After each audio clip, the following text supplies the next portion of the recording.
Even though it's our third wedding anniversary, I still can't get pregnant, and my anxiety is growing. Despite trying to time everything perfectly, I failed 10 times in a row, Emily coldly remarked to me in my despair. Maybe Sarah just isn't qualified to be a mother. A month later, I got a call. I'm pregnant with Tom's child. What?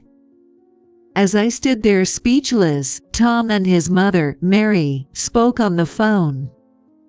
I'm marrying Emily. You can't even have children. You're so useless. The cruel words pierced my heart. I see. I'll prepare the divorce papers. I'll be staying at Emily's for a while. She's struggling with morning sickness, and I want to support her.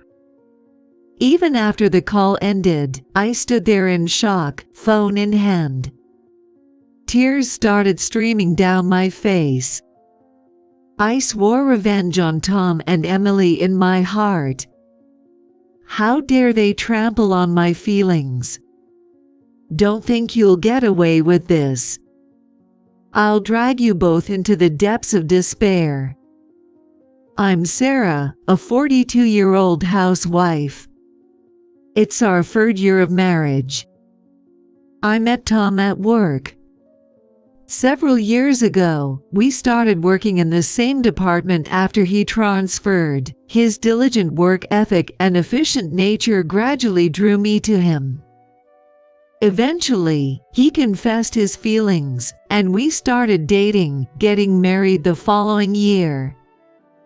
Approaching 40, I told Tom I wanted children soon, and he agreed. I had a strained relationship with my parents and moved to New York right after high school, determined to build my own family. I naively thought I would get pregnant easily, just like many around me who conceived naturally. But I was very wrong.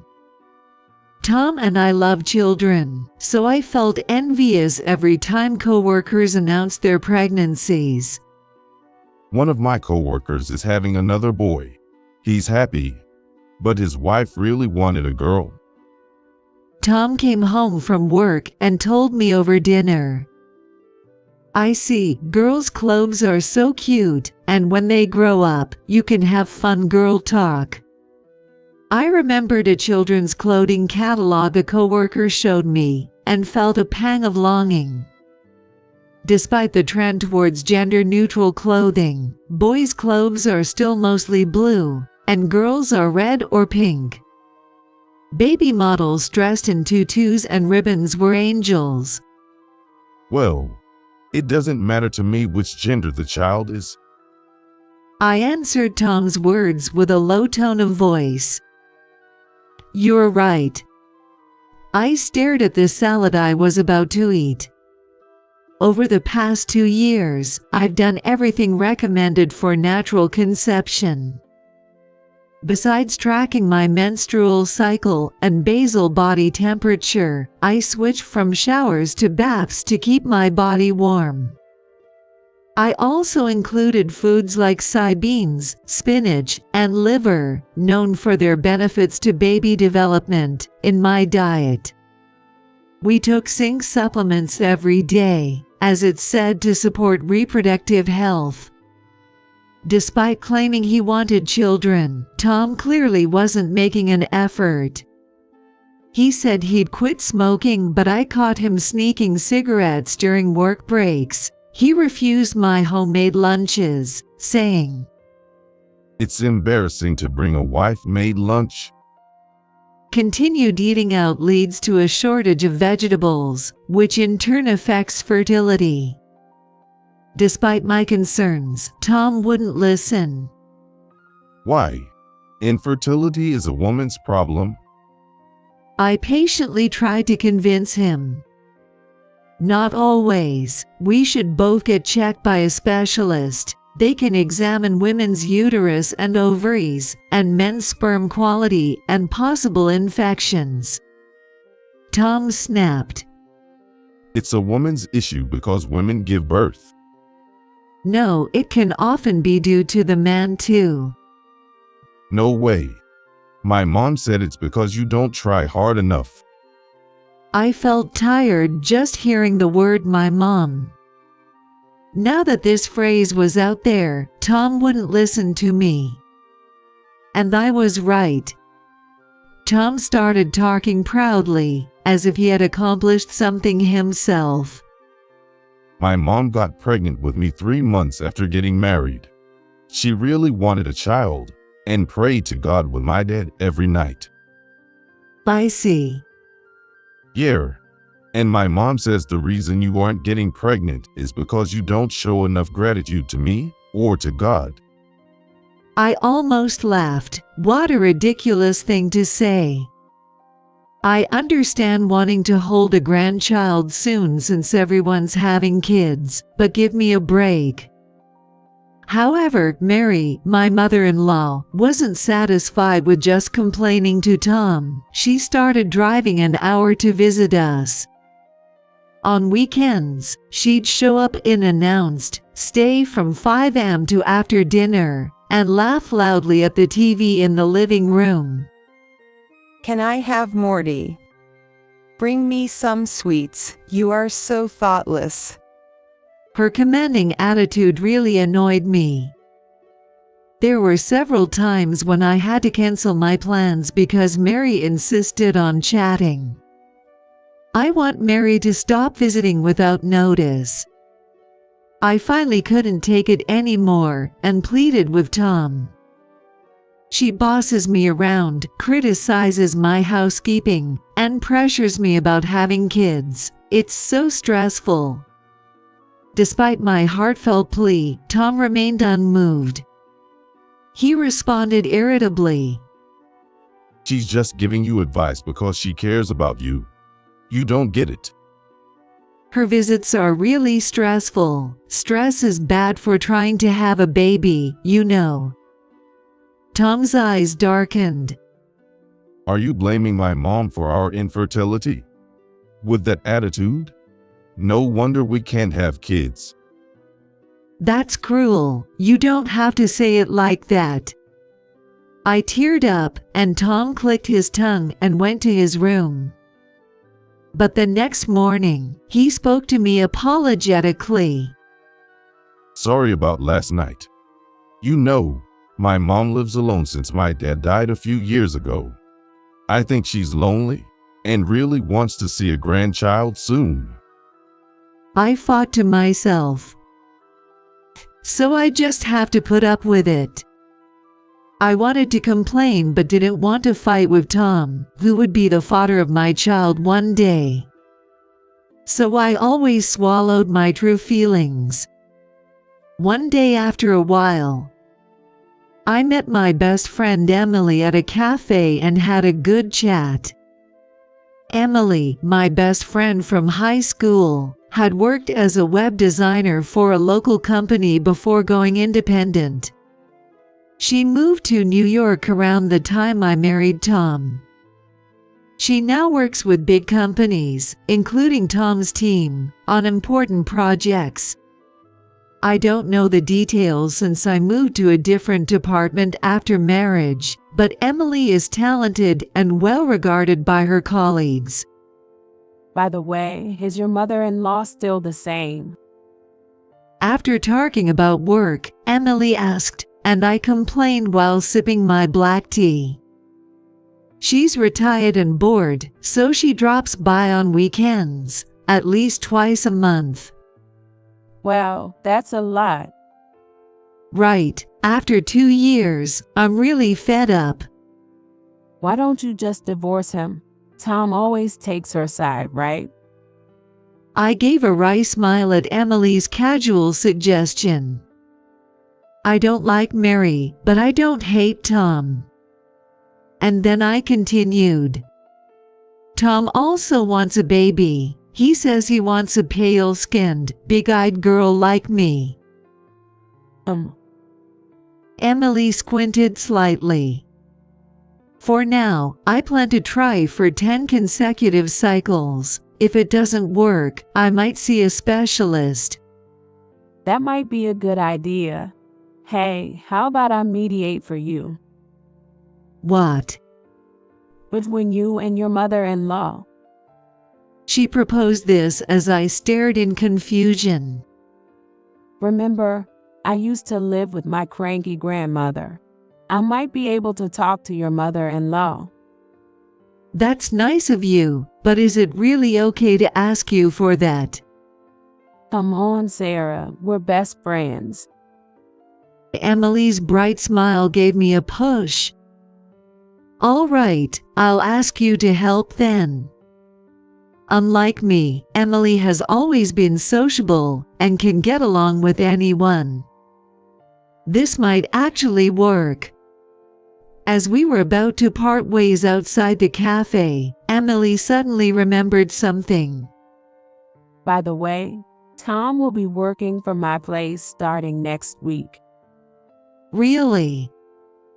You know, because of the new overtime restrictions. He'll finish the work at my place.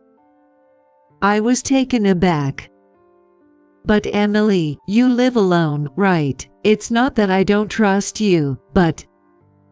Emily burst into laughter. Come on, Tom's not my type. It might be. She reassured me. I'd never go for my best friend's husband. I'm still with the boyfriend I introduced you to. That's right. Emily smiled warmly. Don't worry. We are just in a business relationship. I get it.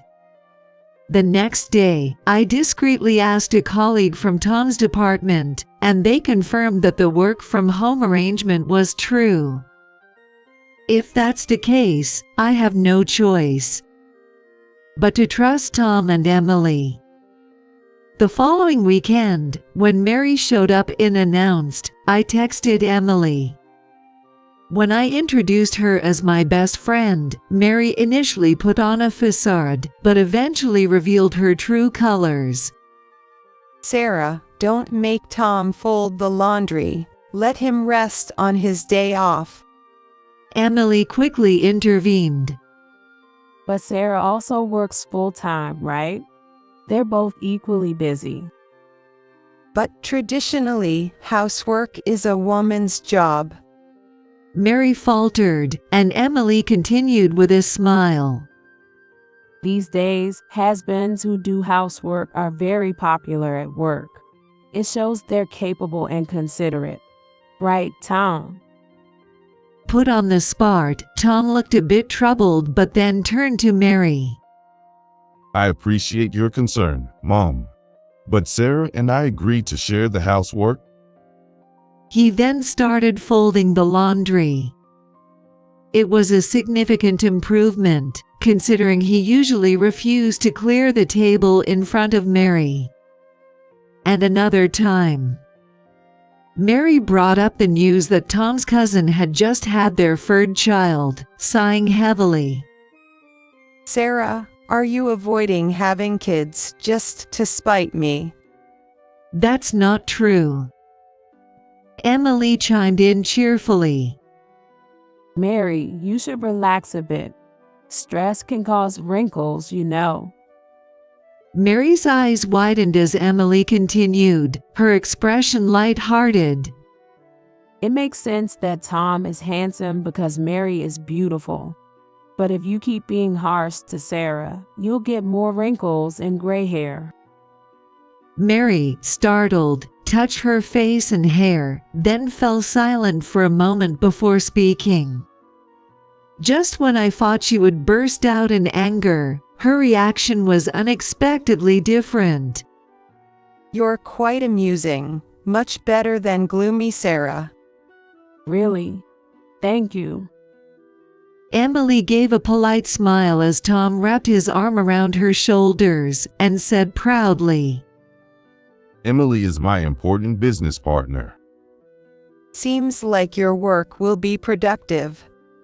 From then on, Mary chatted excitedly with Emily, leaving me out, and left in a good mood. Tom, sounding pleased. Emily, Thanks for entertaining my mom. You're welcome. If you need, I can always be her companion. Tom then gave me a sardonic look. This one here always makes my mom angry. She does nothing but irritate my mom. Sarah is clumsy after all. Tom and Emily laughed, and I blushed. I knew Emily meant no harm and had helped me. But I felt a bit hurt, as if my efforts to get closer to Mary had been ridiculed. Thanks to Emily's intervention, Mary's visits stopped. Simultaneously, Tom became even busier, working late into the night at Emily's place almost every day. One day, Tom suggested with a serious expression, I think I should cut down on alcohol and cigarettes. I want to be mindful of my diet. So could you make lunch for me? I was puzzled by his sudden change, but if it meant he was serious about trying to have a baby, I couldn't be happier. All right, leave it to me. From then on, I eagerly made lunches for the both of us. Despite timing things perfectly, there was no sign of a baby. After work, I tearfully confided in Emily. I failed 10 times in a row. What am I doing wrong? Emily, crossing her legs and sipping herbal tea, grinned. Maybe you're not fit to be a mother. I stared at Emily in shock. Why don't you just give up? Poor Tom. But Tom wants a baby too, and Mary. Fine, do as you like. Emily said impatiently and stood up. I still have work to do. I'm leaving. Okay, sorry for bothering you. Puzzled by Emily's sudden irritability, I went home and reported to Tom, who looked exasperated. Failed again. I helped despite being busy. When will you finally have a baby? His words made it seem like it was my fault, and it hurt deeply. We should get a professional opinion. It's better to find out the cause. It seems natural conception might be difficult for us. Tom glared at me, wide-eyed. No way. It's a hassle. It's obviously your fault. It's a waste of money and time. Are you not confident? Are you scared to find out it might be you? Tom glared at me, but I glared back. Shut up. I said no. Our fights increased, and we spent a tense month. One evening, as I finished preparing dinner and waited for Tom, Emily called. What's up? Guess what? I'm pregnant. I was shocked that Emily got pregnant before me. I was disheartened, but I forced a cheerful voice. Congratulations! Is it your boyfriend's child you mentioned before? No way. I broke up with him a long time ago. I see. Then it must be someone else. Yes, it's Tom's baby. I was speechless. Excuse me. I said it's Tom's baby. Emily repeated clearly so I wouldn't miss a word. My vision went dark. I couldn't believe the two people I trusted so much were having an affair. When I couldn't say anything more, Tom and Mary yelled into the phone. You were no good after all. So, divorce me. I'm going to marry Emily. You can't even have children. You're so useless. You're in the way. So I want you gone soon. Their cruel words pierced my heart. I understand. I'll prepare the divorce papers. I'll stay at Emily's place for a while. She's struggling with morning sickness. So I want to support her. You prepare for the divorce and wait. Tom hung up after saying what he wanted. Stunned, I stood there with the phone in my hand. Tears streamed down my cheeks. Not from sadness, but from frustration. My body trembled with anger. I had never been so furious in my life. Biting my lip hard, I vowed to Tom and Emily in my heart. You trampled on my heart. Don't think you'll get away with this. I'll drag you both into the depths of despair. I waited a week while preparing for the divorce as Tom instructed, but there was no word from him. When I contacted his phone, Emily answered again. He's at Mary's house now. Tom says he doesn't want to come back to you, Sarah. He doesn't even want to hear your voice. It's sad, considering how affectionate you were at your wedding 3 years ago. Emily said sarcastically, and I retorted in kind. I don't want to see Tom's face either, but I want him to come home once so we can discuss the future. If you don't want to see him, why don't you leave the house? I'll live there with Mary and Tom. Are you going to buy it? It's about $300,000. It has 4 bedrooms, a southwest corner lot, a large garden, and a parking lot. What? I smirked slightly. She clearly hadn't heard. Didn't I mention it before? This is the land I inherited from my grandmother. I built the house with my inheritance. Emily fell silent. She must have been told by Tom that it was his house. After a brief silence, Emily asked, regaining her composure. What do you mean by discussing the future? Things like shared assets, and I need Tom to sign the divorce papers. Okay, I'll come. When's good for you? She took the bait. I chuckled inwardly, trying to hold back my laughter. Can you come next weekend? After confirming with Mary and Tom in the background, Emily replied, Got it. I'll bring Tom and Mary. Okay, I'll be waiting. Despite my inner irritation at how well Emily was getting along with Mary, I told myself to be patient for a little longer and waited for the weekend. 2 weeks later, after preparing everything, the day finally arrived. When Tom, Emily, and Mary showed up at the appointed time, they all had triumphant smiles on their faces. I invited the 3 of them into the living room and asked Tom again. Tom, after divorcing me, you plan to marry Emily, right? Yeah. It wouldn't be fair for the kid to grow up without a dad. Tom is really such a kind person. He's too good for you, Sarah. Mary looked genuinely impressed as Tom proudly puffed out his chest. A kind person wouldn't have an affair with his wife's best friend and get her pregnant, you know. I wanted to say that, but it seemed pointless to engage seriously, so I just muttered it to myself. But there was one thing I had to say. So, despite saying it was just work, you ended up in that kind of relationship. With a sigh, Emily proudly declared, I swore when we met at your wedding, I'd steal him from you no matter what. When we ended up working together, I felt like fate was on my side. She then grinned and whispered in my ear. Here's a fun fact. Both in high school and college, the reason your boyfriends dumped you was because I aggressively pursued them and won them over.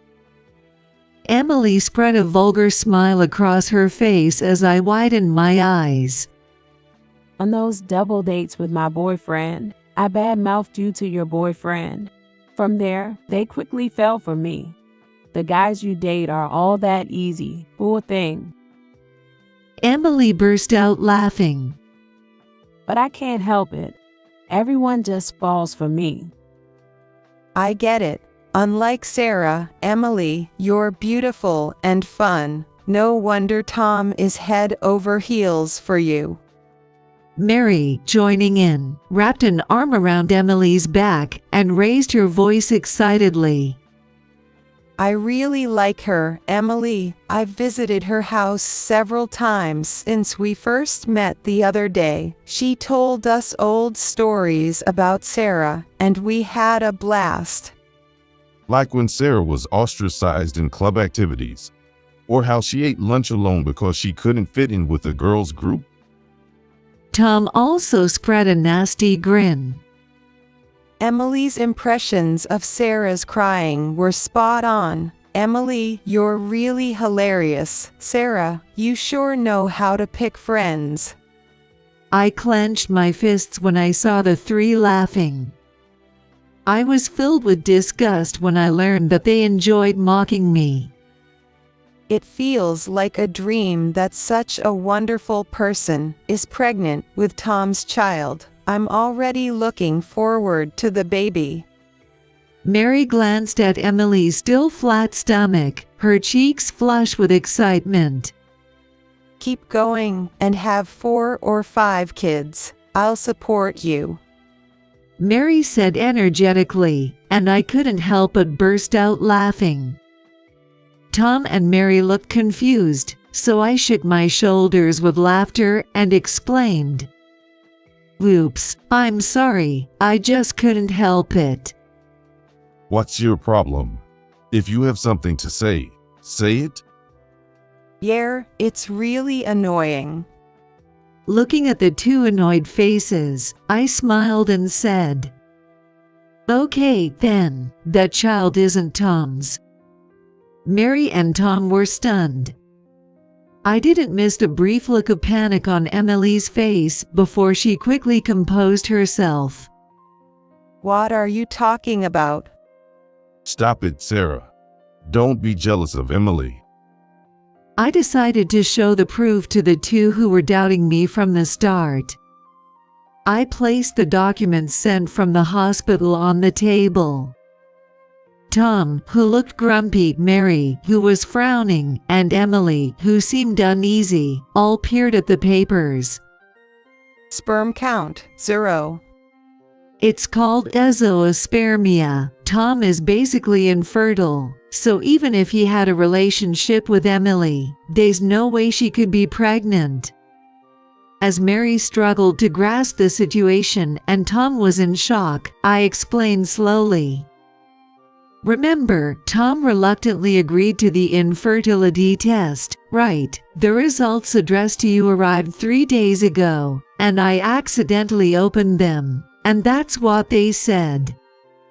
To make it clear, I placed my test result paper next to it. I had high numbers in all areas, well above the standard values. In other words, the cause of our infertility wasn't me.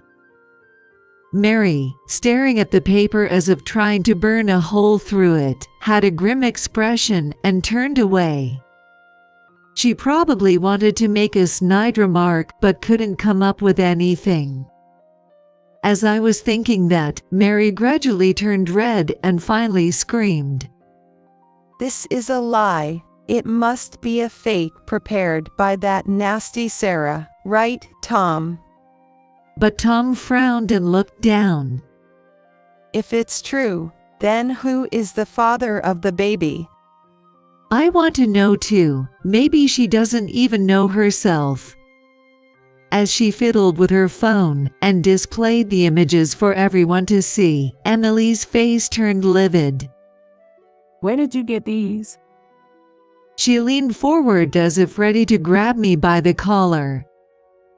I laughed through my nose and told her, I have friends besides you. Are all of these your potential baby daddies? All of them, potential baby daddies. Mary screamed. Tom was speechless too. And it was no wonder. Multiple images showed Emily cozily linking arms with different men and entering a hotel. There were 6 of them. When I heard Tom was going to work at Emily's house, I told my colleagues. They warned me, be careful. She's a manipulative woman who seduces married men from other companies. She was targeting men from other companies to avoid getting caught by Tom. I glared at Emily with resentment. I thought she wouldn't go after her friend's husband. I trusted her, but she betrayed me so easily. Emily started to say something but then closed her mouth and fell silent. I felt pathetic for having been friends with someone like her for so long. When I glanced at Tom, he was hanging his head with a mix of anger and disappointment on his face. Honestly, I don't care who the father is. After some time, Emily finally gave up. She clung to Tom and spoke to him in a sweet voice. I chose you, Tom. You're the rising star in your department, on the fast track to success. I get along well with Mary, and I'm definitely more suitable for you than Sarah. Emily. Tom frowned. Then Mary gave Emily a friendly smile and spoke. Emily, aren't you a trending designer? Yes, I'm a freelance web designer. I'm making a lot of money. Do you dislike working women, Mary? Not at all. Nowadays, it's normal for wives to work. I understand that. She smiled and extended her hand to Emily. I definitely like you more than Sarah. Please become my daughter-in-law. What? Wow, thank you. I'm so happy. Ignoring Tom, the 2 women shook hands and cheered. Mom, do you not care if the baby isn't mine? Tom expressed his dissatisfaction, to which Mary brightly responded. I don't care at all. You can't expect a baby in the future anyway. I'd rather have a daughter-in-law I get along with and enjoy life. It's about survival too. Mary's remark made sense to me. I turned to Emily and offered my congratulations. Good for you, Emily. You always talked about wanting to marry an elite company employee and have kids soon. Are you over it already? Such a simple-minded person. Well, thanks. Looking between the cheerful Mary and the frowning Tom, I added, It'll be tough from now on, but good luck. As your former friend, I support you. Now, Tom, sign the divorce papers. Tom finished signing the divorce papers when Emily suddenly remembered something and raised her voice.